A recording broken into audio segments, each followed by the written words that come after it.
Com o sétimo A, nossa aula iniciando aí com o sétimo A no dia 8/10/2020, aula que nós vamos retomar aí o tema administração pública, administração direta, descentralização, e vamos falar aí sobre as fundações e dar início, pelo menos, à nossa discussão sobre as empresas estatais.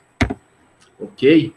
Bom, ponto importante é a questão, a discussão das fundações enquanto entidade que compõe a administração indireta, né? Tem algumas peculiaridades, mas o conceito de fundação pública não é muito diferente do conceito que vocês aprenderam lá no direito civil, porque lá no direito civil vocês também já trabalharam aí o tema fundações. Imagine a seguinte situação, o seguinte organograma, a palavrinha fundação, aí você abre uma chave, letra A, fundação privada, letra B, fundação pública. Então, as fundações, elas são públicas ou privadas. Privadas, quando são criadas, quando são instituídas, né, por um particular, por uma empresa, por uma pessoa física. E são fundações públicas quando são instituídas por um ente federado. Qualquer dos entes federados podem instituir uma fundação? Sim, pode. O município pode, o estado pode, a União pode, o DF pode. Toda e qualquer entidade, todo e qualquer ente federado pode instituir uma fundação como entidade da administração indireta. Ok? E qual a ideia que nós temos de fundação? Fundação é um patrimônio, é uma dotação patrimonial que assume personalidade jurídica. No material, né, que eu passei para vocês, naqueles slides, né, tem lá um conceito da professora Maria Silvia Zanella de Pietro. O conceito que está lá é o seguinte, ó, é o patrimônio total ou parcialmente público dotado de personalidade jurídica de direito público ou privado e destinado por lei ao desempenho de atividades do Estado na ordem social, com capacidade de autoadministração e mediante tutela da administração pública nos limites da lei. Então, esse conceito da professora Maria Silva Zanella de Pietro, na verdade, ela apresenta aí com esse conceito várias das características de uma fundação. Mas a primeira discussão, né, que a gente tem que levantar aqui com vocês, é justamente essa natureza jurídica das fundações.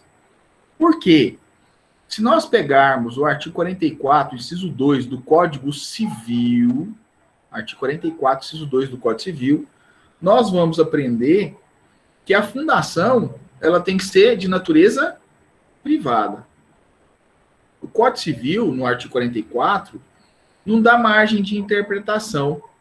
E se eu fico no Código Civil, eu sou levado a erro.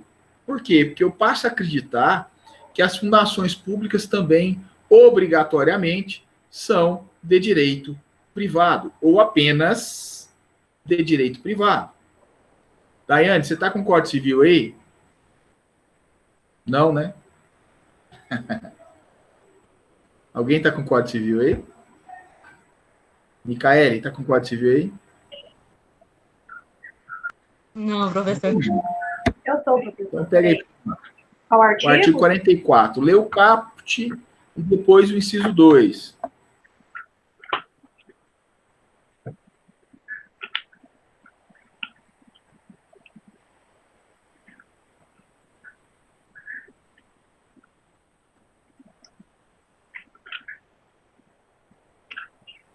Está me ouvindo? Estou. Artigo 42 do Código Civil? 44. Ah, tá. São pessoas jurídicas de direito privado. Inciso 1, as associações. Inciso 2, as sociedades. Inciso 3. As fundações. Inciso Isso, 4. ótimo. Então, eu errei o inciso. Então, o artigo 44, inciso 3. Perceba que no caput do artigo 44, ele é impositivo. São pessoas jurídicas de direito privado. Inciso terceiro, as fundações. As fundações. Então, no primeiro momento, eu sou levado a erro se eu ficar com a ideia do que está aí no artigo 44, inciso 3 da Constituição Federal, imaginando que toda e qualquer fundação, obrigatoriamente, tem que ter natureza de direito privado.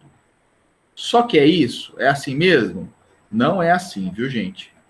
As fundações públicas, conforme o entendimento do STF, pode assumir a natureza de direito público ou de direito privado. Volta aqui para mim, ó, presta atenção. Lembra que eu pedi para vocês imaginarem o seguinte organograma? Fundação, aí você abre uma chave. Letra A, fundação privada. Letra B, fundação pública. Não é isso? Aí na letra B, você abre outra chavezinha na frente. Abre outra chavezinha na frente. E coloca assim, ó. Letra B1. B1. Fundação autárquica. E logo abaixo, letra B2. Fundação governamental. E aí eu vou explicar isso para vocês. Professor, pode repetir, por favor, de novo? Sim. Então, ó, você vai escrever assim. Fundação, abre uma chave. Letra A, fundação privada. Letra B, fundação pública. Na letra B, na frente, você abre outra chavinha. Coloca B1, fundação autárquica. E B2, fundação governamental.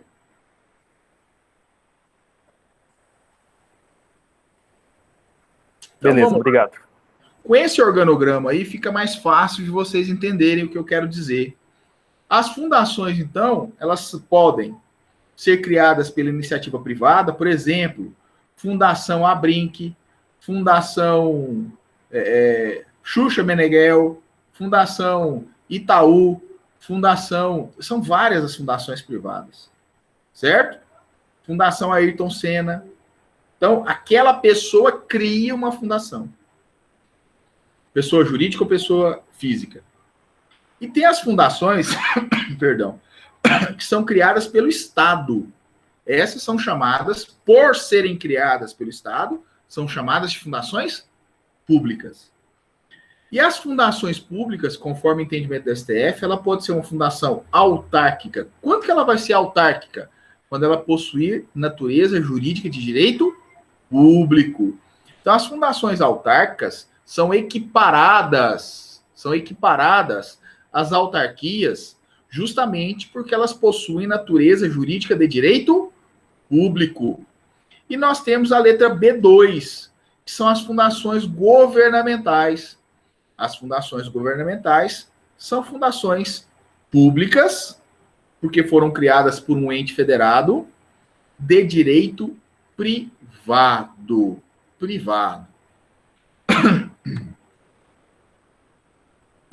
E aí, a pergunta, né, que sempre vem. Professor, tá, então, conforme o entendimento do STF, a fundação pública pode ser direito público, fundação autárquica, ou direito privado, fundação governamental. Mas quando que eu sei quando é uma ou quando é outra? Essa é a grande pergunta. Quando que eu sei que a fundação pública é de direito público ou de direito privado? O que eu tenho que prestar atenção, analisar, para saber se ela é uma fundação autárquica ou uma fundação governamental? Primeiro você vai verificar a lei instituidora. Tá? Se a lei está criando a fundação e não autorizando a sua criação, nós temos uma fundação autárquica. Se a lei está autorizando a criação e não criando, nós temos uma fundação governamental. Mas só isso basta? Não. Você tem que responder uma outra pergunta. A fundação sobrevive com receita própria? Ela consegue sobreviver com receita própria? Ou essa fundação, ela sobrevive com dotação orçamentária do ente instituidor? Se a fundação consegue sobreviver com receita própria, é uma fundação governamental, é uma fundação pública de direito privado. Por outro lado, se a fundação ela sobrevive com dotação orçamentária do ente instituidor, se ela se mantém com dinheiro que vem do ente instituidor, essa fundação é uma fundação autárquica de direito público.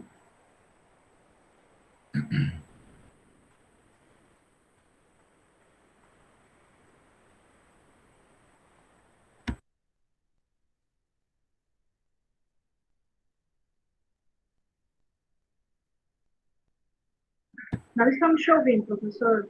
É porque eu estava gritando meu filho. Aí eu desliguei o microfone. Tô pedindo ele para buscar uma água para mim. Minha água acabou. Minha garganta tá uma beleza hoje.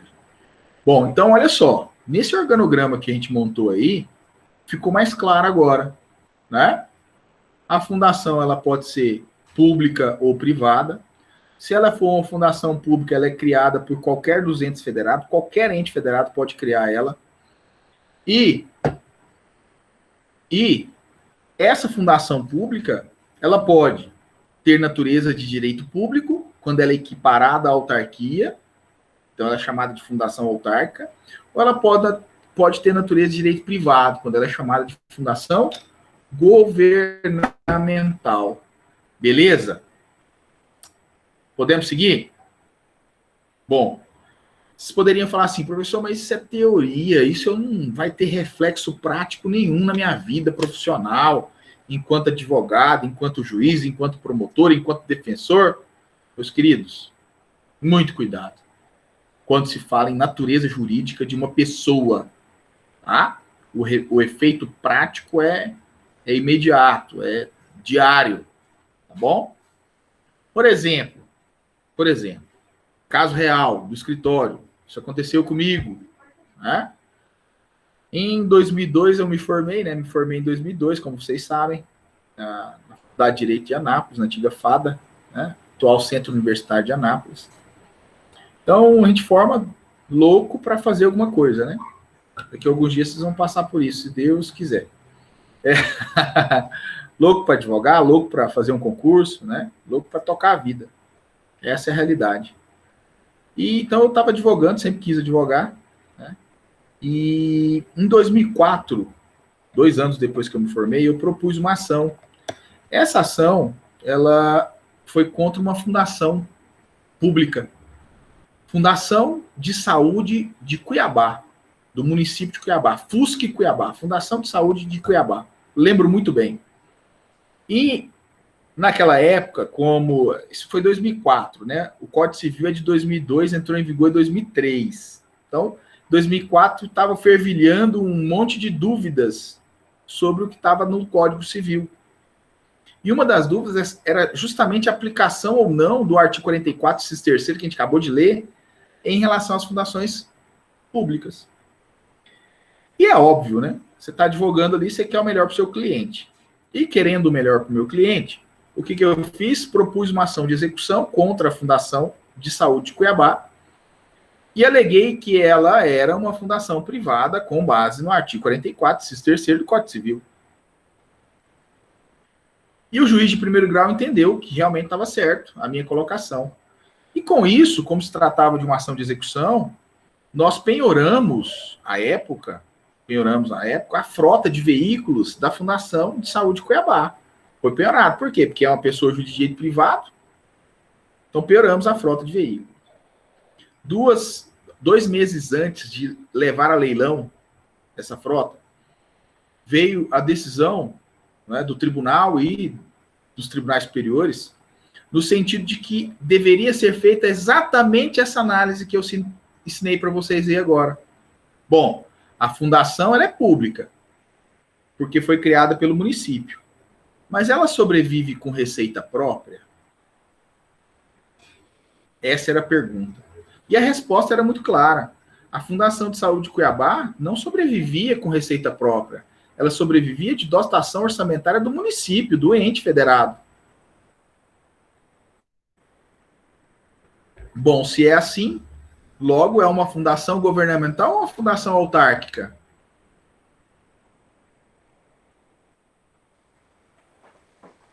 Ela é autárquica. Autárquica. Aí, volta na nossa última aula. O que nós falamos sobre os bens das autarquias? Eu posso penhorar bem de autarquia? Não. Não posso.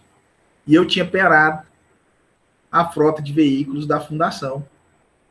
E pouco antes de levar a leilão, o que acontece? Essa penhora, essa constrição judicial foi desfeita. Né? E a minha cobrança contra a fundação seguiu, mas como fazenda pública. E fazenda pública a gente recebe como? Títulos, né? Precatórios. Perceberam? Os precatórios foram inscritos em 2007 no Tribunal de Justiça do Mato Grosso. Em 2007 foram inscritos. E nós recebemos os valores desse precatório em 2018. Por quê? Porque nós fizemos um acordo e demos um desconto de 10%. 10% sobre o valor total da dívida corrigida. Porque senão nós estávamos esperando para receber até hoje.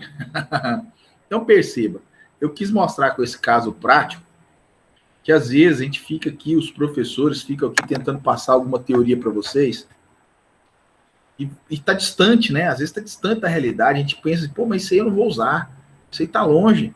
Eu não vou usar como advogado, como promotor, como juiz, e perceba o problema que é. O bom profissional em qualquer área do direito, tem que saber aliar a boa prática com a boa doutrina. Senão, meus amigos, vai longe não, tá? Então, perceba. Eu achava que eu ia ganhar um dinheiro naquela época, 2004, e foi receber apenas em 2018. Por quê? Porque o entendimento, né, dos tribunais seguiu exatamente o contrário do que eu pensava e que o juiz também de primeiro grau pensava, tanto é que ele deferiu a penhora dos veículos. Ok, meus queridos? Vamos lá, então. Quais são as características das fundações? Tá? Primeira característica, né, uma pessoa jurídica que nasce através de uma dotação patrimonial. Isso aí é a mesma regrinha do direito civil, não é novidade para vocês. É uma dotação patrimonial que se configura como pessoa jurídica. Então, essa é a primeira característica. É uma dotação patrimonial com personalidade jurídica.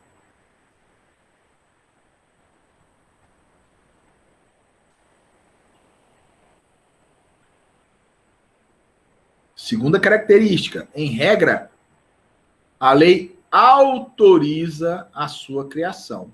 Em regra, a lei autoriza a sua criação.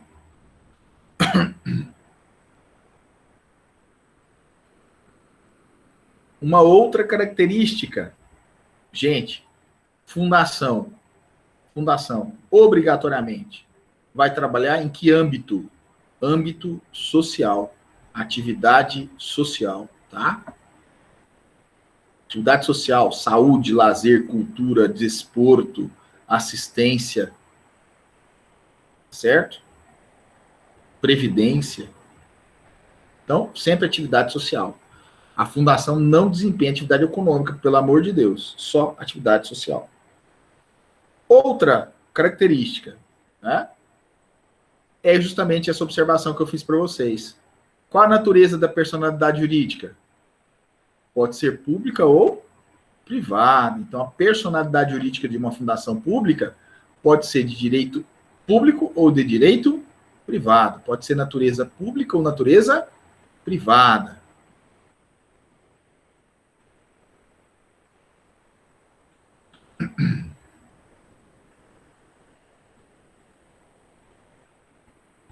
Uma outra característica, que é regrinha, né? Eu já tinha falado para vocês isso.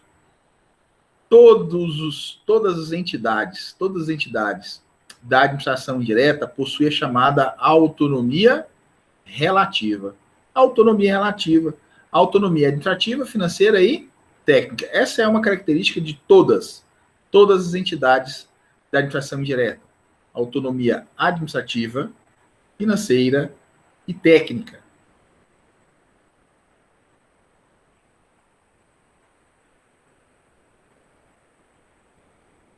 E uma última característica que também é uma regra para todas as entidades da administração direta. Controle finalístico, tutela, poder de supervisão do ente instituidor, né? Então, o ente instituidor exerce uma tutela, exerce um controle finalístico, exerce o seu poder de supervisão sobre as fundações.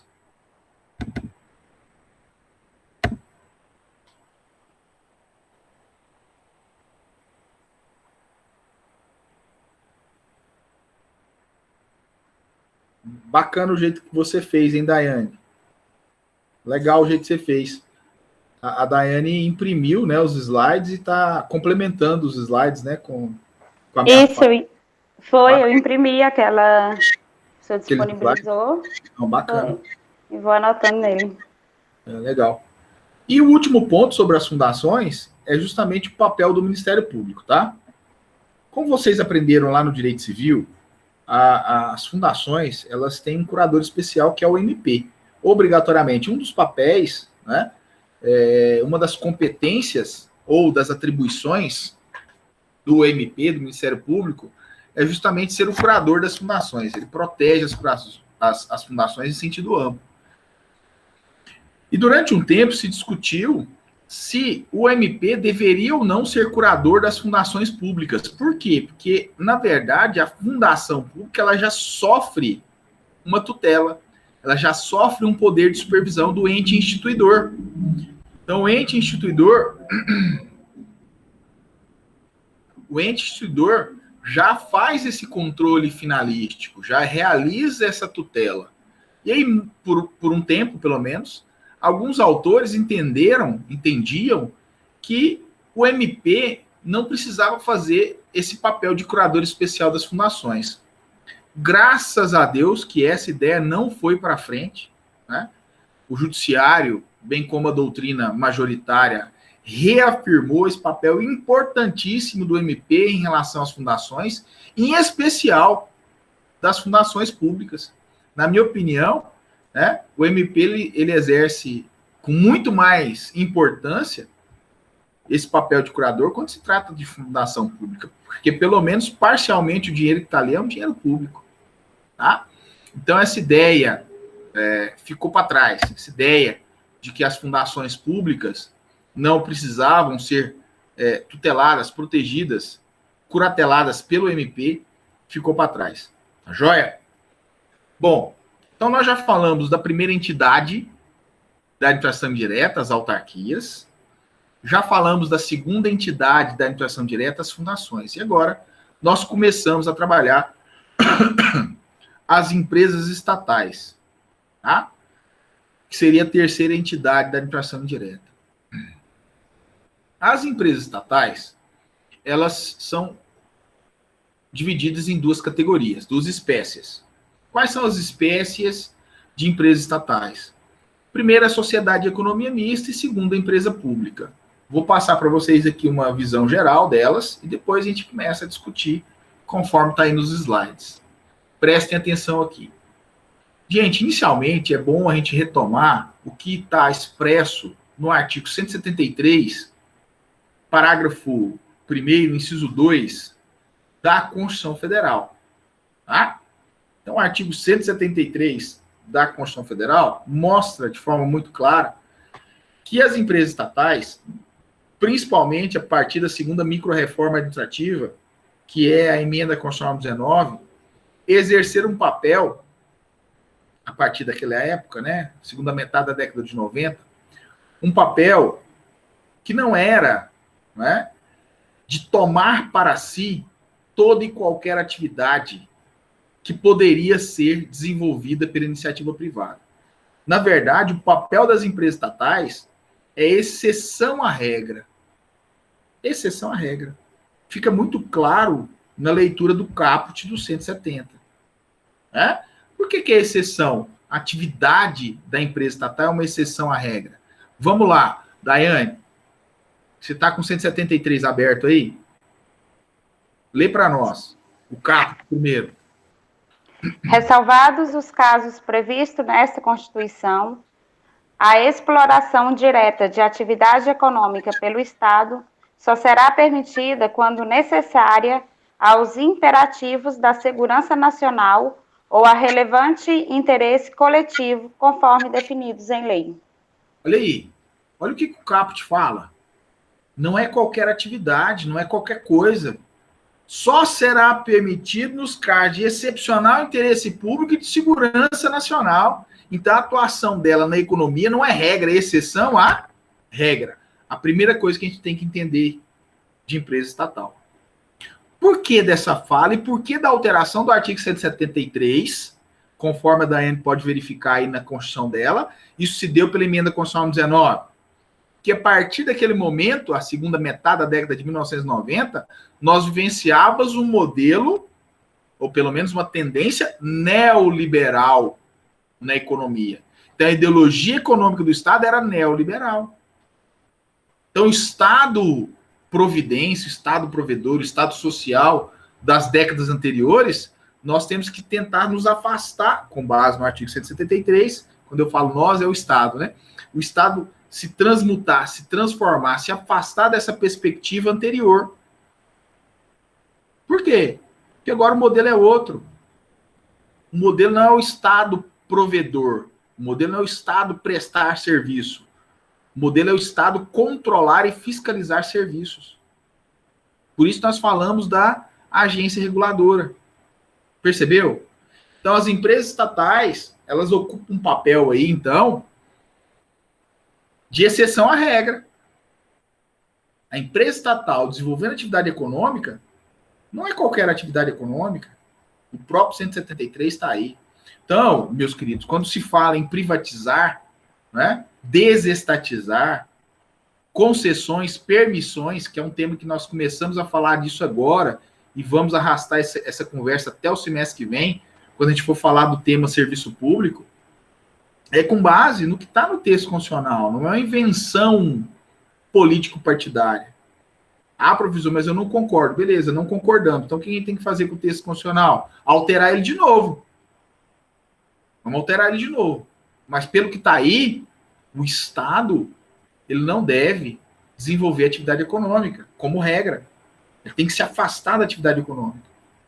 Até mesmo porque ele é incompetente para desenvolver essa tarefa em regra. Ok? Bom, empresas estatais, duas categorias.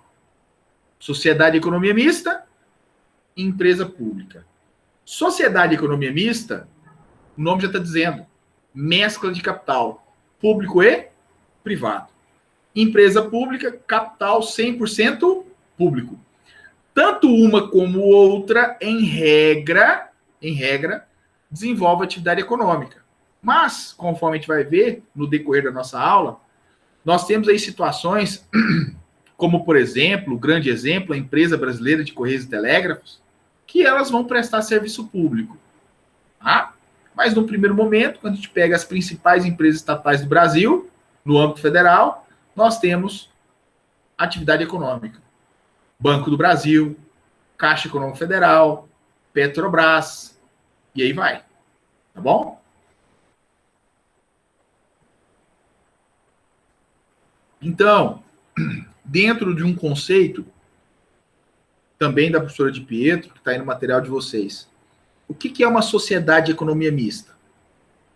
Pessoa jurídica de direito privado, com criação autorizada por lei, sempre sob a forma de sociedade anônima por ações, sempre na forma de SA, com mescla de capital público e privado, mas sempre com controle acionário do Estado, que possuirá a gestão. Gente, tá aí festão, hein? O que eu tava pensando na hora que eu tava escrevendo esse slide, hein? É gestão. Coloca aí certo aí. Gestão. Que possuirá a gestão, tá? Aí tem alguns exemplos de sociedade e economia mista. Petrobras, Banco do Brasil, Telebrás, Furnas, todas são sociedade anônima por ação. Bom, quais são os traços comuns? E hoje?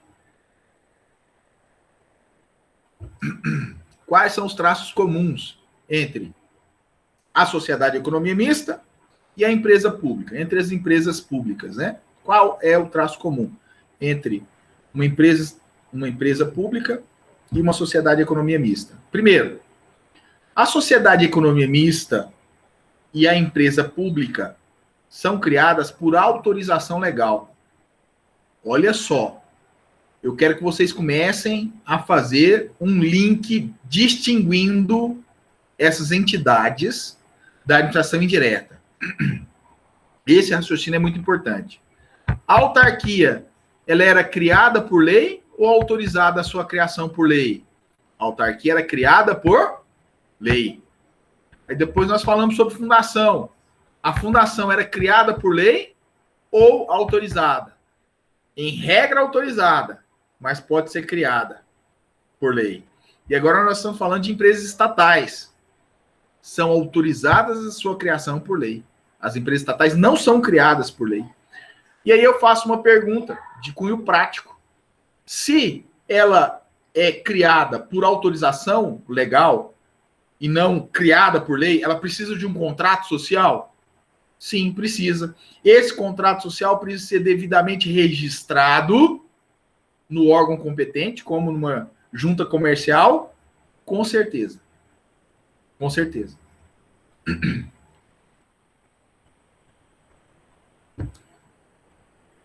Segundo traço comum entre uma empresa pública e uma sociedade de economia mista: personalidade jurídica de direito privado. Direito privado. Autarquia, direito público. Fundação, de direito público ou privado. Empresas estatais, direito privado. Não tem uma empresa estatal de direito público. Sempre direito privado.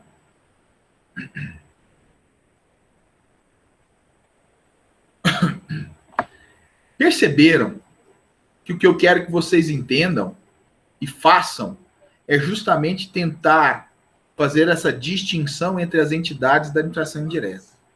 Tá? Bom, da mesma forma que todas as entidades estão sujeitas à tutela estatal, né? Tanto a sociedade de economia mista quanto a empresa pública. E aí vem uma observação, um traço comum importante, que na semana que vem, quando a gente for falar sobre algumas observações, nós vamos voltar a discutir isso aqui, ó.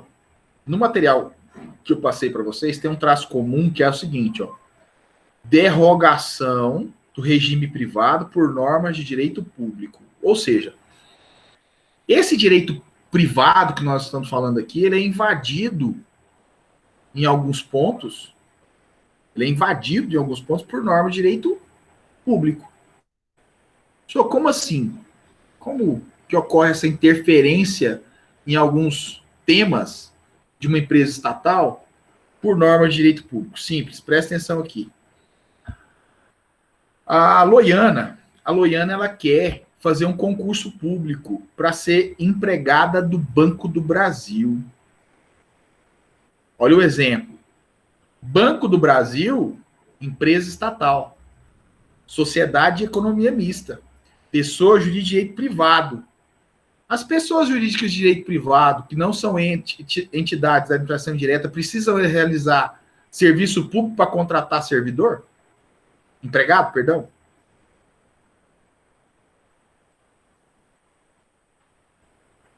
Eu quero trabalhar lá na fazenda da Daiane, lá no Pará.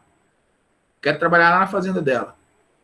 Ela precisa fazer um concurso público para verificar se eu sirvo ou não? Não. Bom, peraí.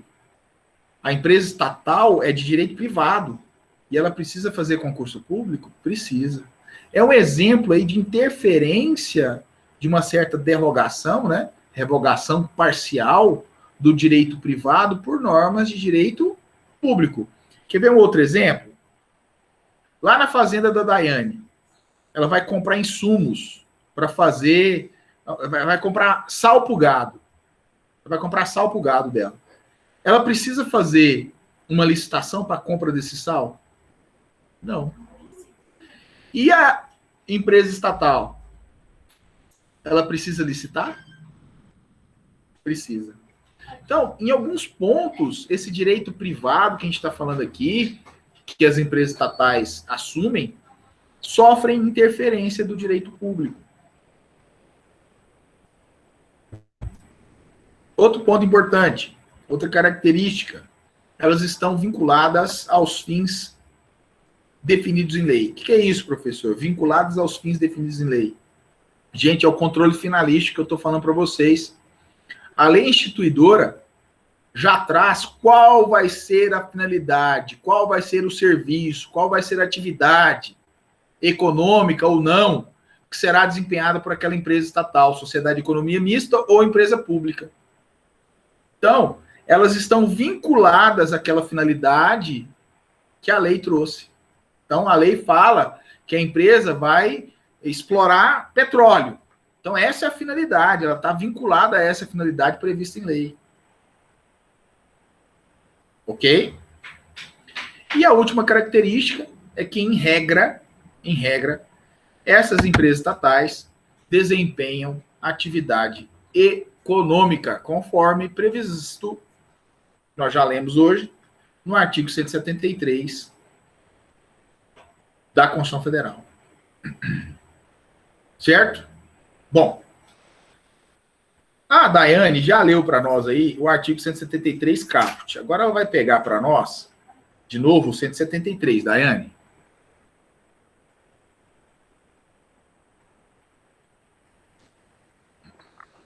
Qual parágrafo? Lê o caput de novo e, na sequência, lê o parágrafo primeiro e já pula para o inciso segundo. Lê o inciso segundo também.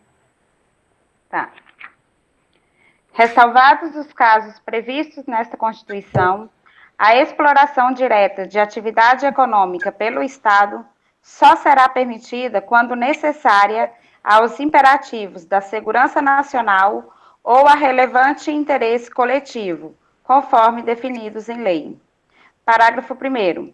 A lei estabelecerá o estatuto jurídico da empresa pública, da sociedade de economia mista e de suas subsidiárias que explorem atividade econômica de produção ou comercialização de bens ou de prestação de serviço, dispondo sobre, inciso 2, a sujeição ao regime jurídico próprio das empresas privadas, inclusive quanto aos direitos e obrigações civis, comerciais, trabalhistas e tributárias. Perceberam? Então, essa empresa estatal, tanto a sociedade de economia mista quanto a empresa pública, ela está sujeita, quando ela desempenha atividade econômica, às mesmas regras que uma pessoa privada, que uma empresa privada. É isso que está sendo dito aí no inciso 2 do parágrafo 1º. As regras são as mesmas de ordem civil, obrigacional, de ordem trabalhista, de ordem tributária. Ok? Então, equiparou a empresa estatal à empresa privada. E tinha que ser assim? Olha só, imagine o seguinte, se não tivesse essa previsão aí do parágrafo 1º, inciso 2. O Estado poderia criar benefícios às empresas estatais. E aí seria justo com o mercado? Imagine aí as empresas estatais, Caixa Econômica, Banco do Brasil, Petrobras, Furnas, todas essas empresas estatais, em desigualdade com o particular. Seria justo para o mercado? Óbvio que não. O objetivo do Estado não é atuar trazendo desigualdade ao mercado, e sim regular o mercado. Professor? Fala, Léo. Mas a gente já não pode dizer que, de certa forma, isso acontece, já que, por exemplo, Correios é um monopólio, Petrobras é um monopólio? Ah, quase que você acerta, Léo. Léo, seguinte. Você acertou nos Correios. Tá? Petrobras já não detém o monopólio do Estado. O Estado relativizou o monopólio da Petrobras pela emenda constitucional número 5, tá? Então isso foi relativizado já há algum tempo. Ok? Agora, sobre os Correios você tem razão. Entendi. Sobre os Correios você tem razão no seguinte ponto. A empresa brasileira de Correios Telégrafos, conforme previsto no artigo 21 da Constituição Federal, ela tem um monopólio. O Estado tem um monopólio da atividade postal, né, do serviço postal e do Correio Aéreo Nacional.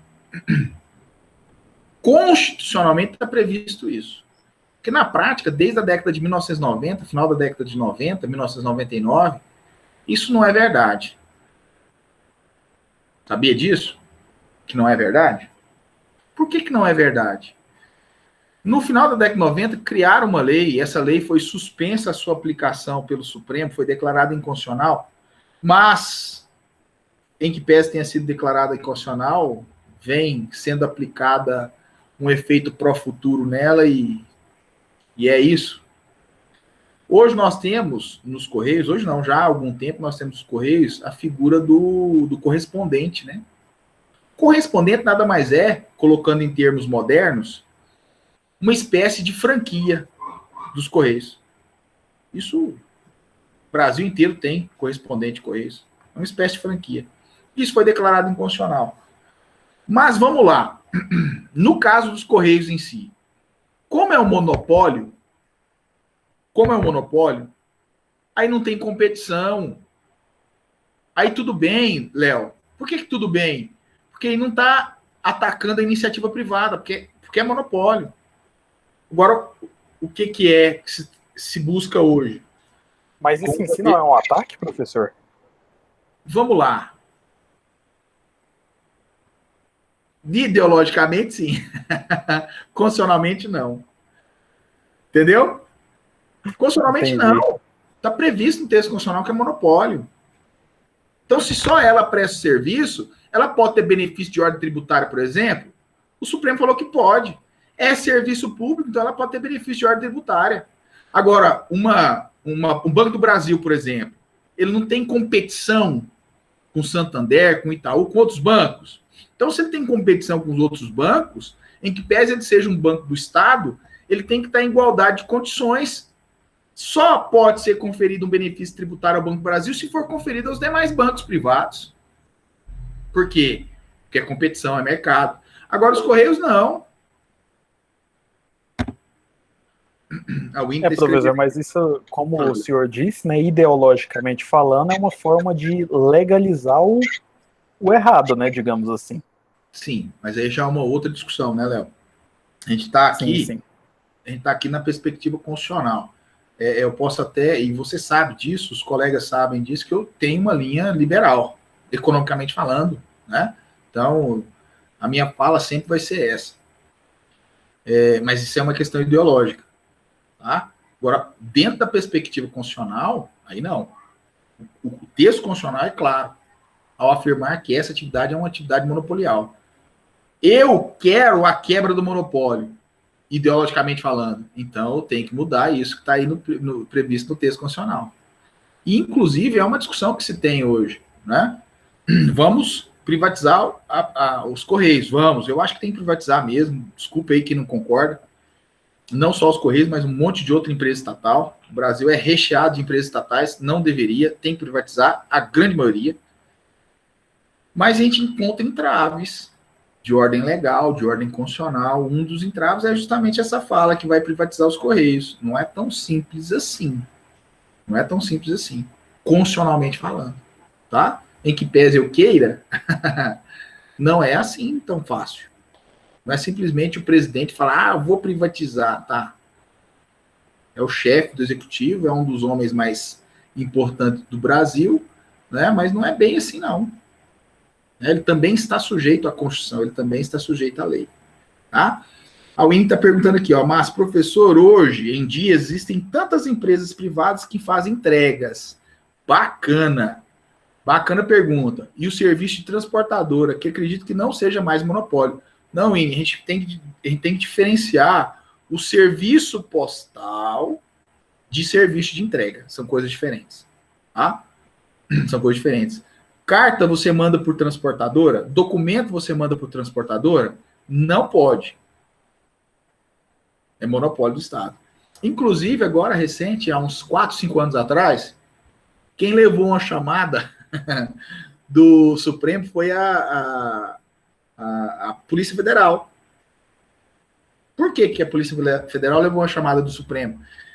Porque a Polícia Federal estava encaminhando os passaportes, não era pelos Correios, e é documento. Tem que ser pelo serviço postal. Estava mandando por uma outra empresa. Aí veio o Supremo e falou, opa, peraí, tem que ser pelos Correios, pela Empresa Brasileira de Correios e Telégrafos. Tá? Então existe um monopólio relativo, mas existe, em razão desses credenciados, né? Mas existe sim, tá? Constitucionalmente falando é isso. Bom, vamos lá. Professor, Daiane. a Valha está incluída lá nas agências reguladoras, né? Porque ela é uma privatizada? Sim, ela não é uma agência reguladora, ela é uma empresa... Não, ela é privatizada e aí ela é controlada por agência reguladora. Exatamente, ela é controlada, regulamentada, né? Uhum. Pelas agências reguladoras, isso mesmo. Fiscalizada, ou pelo menos deveria ser. Né? Vamos pegar aí as tragédias de Brumadinho, né? E tudo mais. Mas vamos lá. A UIN ainda fez mais uma observação. Muito mais fácil mandar para uma empresa privada, pois corre um risco enorme dos Correios perderem. Tá certo. Gente, o fato é que, como péssimos gestores públicos, né? Como são, em regra, né? Esse país tem péssimos gestores públicos em regra. Na década de 90, foi feita uma pesquisa de qual a instituição do Estado que era mais respeitada, né? Quais as instituições estatais eram mais respeitadas? E pasmem, né? Nessas pesquisas que ocorriam na década de 90, início dos anos 2000, sempre aparecia Correios e o Corpo de Bombeiros, tá? Entre as mais respeitadas. E hoje, né, a gente sabe o que virou. Mas virou por quê? Né? Pela péssima gestão. E é responsabilidade do Estado. Tá? É responsabilidade do Estado. Professor, lá na região onde meus pais moram, no sul do Pará, a maioria dos estudantes que saem para estudar vem para o estado do Goiás, a maioria para Goiânia. E as famílias, quando precisam mandar documentação, precisa de uma documentação rápida. Sempre que a gente precisa de documento, o que a gente usa é os ônibus. As empresas de... conversa com o motorista, combina com alguém para ficar esperando na rodoviária, e é o que é usado, é ônibus. Despacho, né? Feito de bagagem. Despacho. Uhum. É comum mesmo. Mas a questão do serviço postal, gente, essa parte do serviço postal realmente é um monopólio ainda, ou pelo menos um monopólio relativo, tá? Bom, vamos lá. Traços distintivos entre sociedade e economia mista e empresa pública. Quais são os traços distintivos? Primeiro, nós já discutimos, forma de organização empresarial, tá? Primeiro, a empresa estatal, né, a empresa pública, ela é organizada de que forma, empresarialmente falando? Qualquer modalidade empresarial permitida em lei. Qualquer uma. Pode ser qualquer uma permitida em lei. Agora, a sociedade de economia mista pode ser qualquer uma permitida em lei? Não. A sociedade de economia mista obrigatoriamente tem que ser SA, gente. Se é mescla de capital público e privado, não tem outra saída. Ela tem que ser obrigatoriamente SA. Certo? Então, esse é o primeiro traço distintivo entre uma sociedade de economia mista e uma empresa pública. A questão aí da modalidade empresarial que será aplicada. E aí vem um peguinha, Daiane.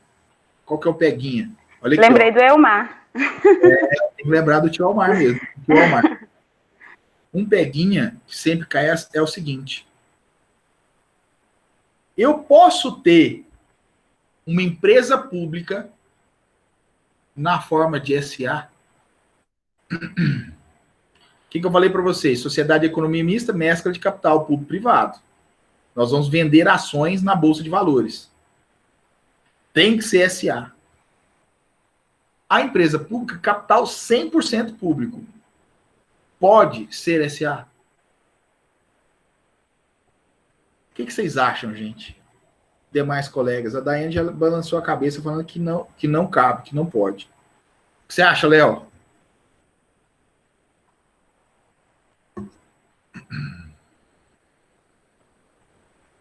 Você acha, Thalita?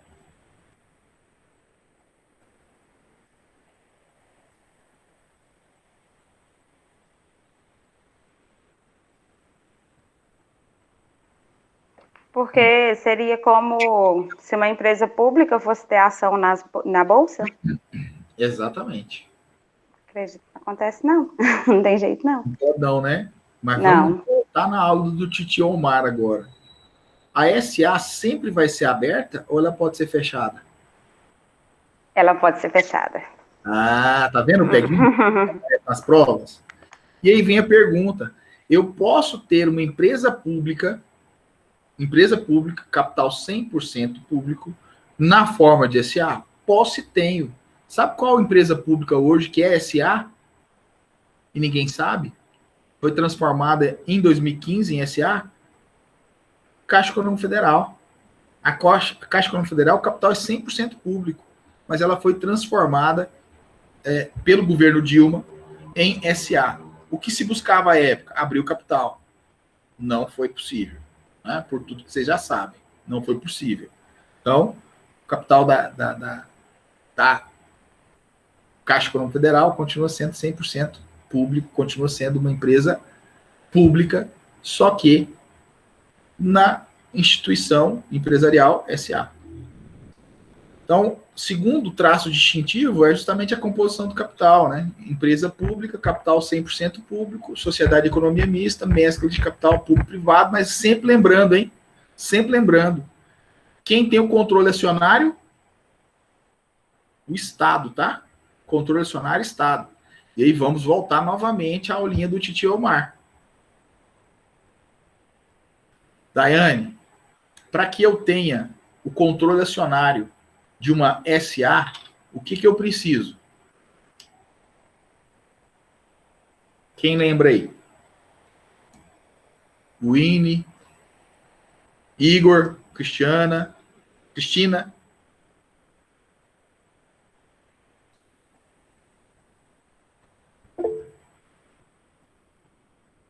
O Marcos escreveu aqui. Professor. Ordinária.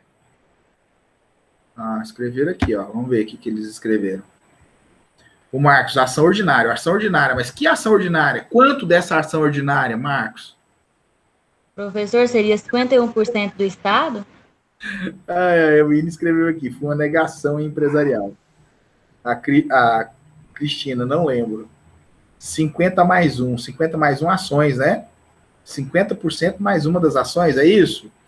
Que tipo de ação? Ações ordinárias. Por quê? Porque são as ações com direito a voto. A Winnie foi uma negação, mas o Marcão tá firme aí, lembrou direitinho. Marcos, isso mesmo, tá? Isso mesmo. Para que o Estado seja o comandante dessa sociedade de economia mista, né? Seja o gestor, ele tem que ser o gestor, ele tem que possuir 50% mais uma das ações com direito a voto. E aí são as ações ordinárias, porque as ações preferenciais não têm direito a voto. Correto? Seguindo, então. Último traço distintivo. Foro competente. Qual que é a competência para as ações das empresas estatais? Tá? Vocês estão estagiando já? Quem está estagiando no fórum aqui? Tem alguém que está estagiando no fórum aqui? Fórum de Anápolis? Eu estou, professor. Alexandre, você está estagiando no fórum de Jaraguá, né? É de Anápolis, aqui mesmo. De Anápolis mesmo, Alexandre? Então, Isso. Vamos lá. Qual escrivania você está? Qual vara você está? Estou na 4ª vara criminal. Quarta vara criminal. Então não está bem dentro dessa área, não, mas vamos lá. Você já viu alguma ação contra a Caixa Econômica Federal lá no fórum? No fórum, não. Lá, No não. fórum, lá não. Onde você viu? Assim, na verdade, eu já tive contato com algumas ações de execução quando eu trabalhava na Justiça Federal.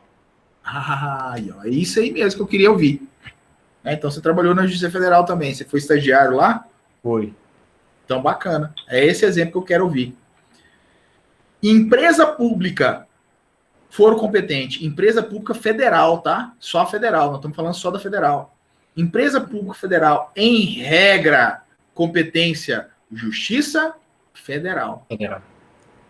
Empresa estatal, na modalidade sociedade de economia mista, por Justiça Estadual. Então, você vai encontrar a grande maioria das ações da Caixa Econômica Federal na Justiça Federal. E a grande maioria das ações que envolver, por exemplo, o Banco do Brasil, na Justiça Estadual. Beleza? Que é o Banco do Brasil, Sociedade de Economia Mista. Empresa Pública, Justiça Federal. Gente, é óbvio que, presta atenção aqui, é óbvio que, se tratando de empresa pública estadual ou municipal, a competência é da Justiça Estadual também. Tá? Nós estamos falando da Justiça Federal para as empresas públicas federais. Ok? Beleza? A Winnie tinha respondido aqui, na Justiça Federal. É óbvio que tem as questões de competência que a gente não vai entrar aqui, né? Mas, por exemplo, se você propõe uma ação contra a União e o Banco do Brasil, litisconsórcio, aí é óbvio, vai puxar para a Justiça Federal. Mas se for só contra o Banco do Brasil, em regra, na Justiça Estadual. Então, tá aí as 3 distinções. Agora, quer ver um problema? Imagine a seguinte situação, ó. Falei para vocês que a Caixa Econômica Federal, em 2015, 2014, foi transformada em SA. Hoje ela é uma sociedade de economia mista? Não, porque o capital dessa SA é um capital fechado. Certo? Então ela é uma empresa pública. As ações contra a Caixa Econômica Federal, Justiça Federal. Vamos imaginar que amanhã nós tenhamos a abertura do capital da Caixa Econômica Federal. E aí? As ações continuam na Justiça Federal?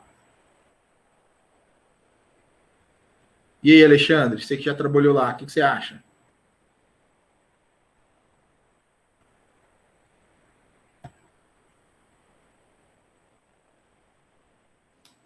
Alexandre?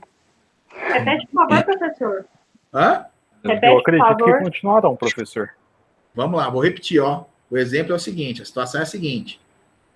Hoje, a Caixa Econômica Federal, em que pese seja uma SA, o capital dela é fechado, logo ela é uma empresa pública, certo? Então as ações são aonde? Na Justiça Federal. Vamos imaginar que amanhã abra o capital, começamos a negociar as ações da Caixa Econômica Federal na Bolsa de Valores. Abra o capital da Caixa Econômica. O que vai acontecer com ela? Vai haver uma transmutação da sua natureza jurídica. Ela deixa de ser empresa pública e passa a ser sociedade de economia mista. Aí vem a pergunta. As ações contra a Caixa Econômica Federal continuam sendo na Justiça Federal? Não, né? Eu acredito que vai para a Justiça Estadual. Justiça Estadual. E aí? Vem a Professor, pergunta mesmo. Oi, fala aí. uma dúvida. Tem um certo período de tempo para mudar? Essa aí é a pergunta que eu ia fazer agora, Igor. Vamos lá? No Olha direito só. empresarial muda, né? Quando muda de dono. Exatamente. Vamos lá? Olha a pergunta do Igor. É justamente a observação que eu ia fazer agora, Igor. Pensa assim, ó. Mudou hoje. Abriu o capital hoje. Amanhã eu tenho uma ação para propor. Eu vou propor na Justiça Federal ou na Justiça Estadual? Justiça Estadual. Mas o grande problema não são as ações vindouras. São as ações que estão em andamento. E aí, o que eu vou fazer com elas? O O que você acha, Alexandre, Igor? O que vocês acham? A gente mantém tudo na Justiça Federal, as que foram protocolizadas, ou leva tudo para a Justiça Estadual?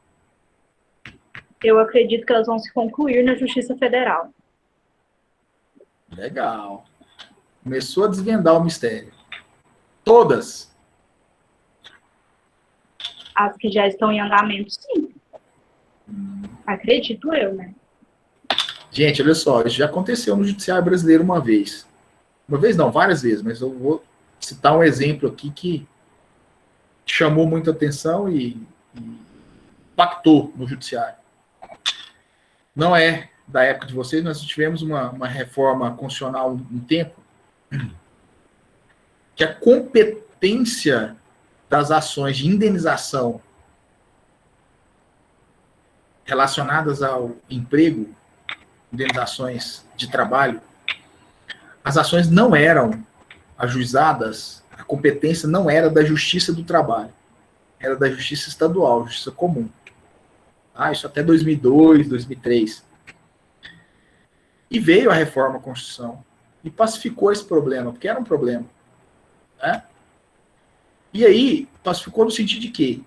Que essas ações de indenização decorrentes da relação de emprego, da relação de trabalho, tinha que ser proposta na Justiça do Trabalho. Mas imagine a quantidade de ações que já estavam no Poder Judiciário, na Justiça Comum Estadual. Infinidade. E aí, como que o Judiciário definiu isso naquela época? Falou assim, olha, em nome do princípio do juiz natural, nós vamos dividir as ações em dois grupos. As ações que estavam em andamento. As ações que já foram feitas a instrução continuam na Justiça Estadual. As ações que não teve instrução ainda são redistribuídas para a Justiça do Trabalho. É assim que foi resolvido. Tá? E é óbvio que eu não sou bidu, né? Não sou adivinho, mas não é difícil de entender, né, ou imaginar que se a Caixa Econômica Federal abrir o capital amanhã, o que vai acontecer na Justiça Federal é a mesma coisa. Tá? As ações que já tiverem sido instruídas em nome do princípio do juiz natural têm que continuar na Justiça Federal. Agora, aquelas que não foram instruídas ainda, aí não tem a obrigatoriedade de aplicar o princípio do juiz natural. Elas podem ser redistribuídas na Justiça Estadual. Beleza, gente? Nesse caso... Oi, fala aí.